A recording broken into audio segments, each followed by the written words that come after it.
Kalingap Rab, ipapahatid ang dumating na package para kay Erica. Bago ko ipagpatuloy ang maikling reaction video kong ito, hiling ko lang natapusin ang panunood nito para maintindihan ang nilalaman nito. Paki-subscribe naman ng aking munting channel para lagi kang updated sa video ng mga kalingap.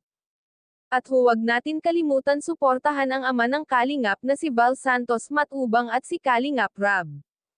Isang mapagpalang araw sa inyong lahat mga kalingap. May dumating nga na malaking package kay Kalingap Rab. Nang buksan niya ang package ay bawat isa may mga pangalan at meron din para kay Erica. Sinabi ni Kalingap Rab na ipapahatid daw niya ang package para kay Erica. Wala naman daw problema yon kung ipapahatid niya. Dahil una sa lahat wala daw siyang sama ng loob kay Erica, lalo na sa mga lolo at lola nito. Nag-usap-usap naman daw sila ng maayos.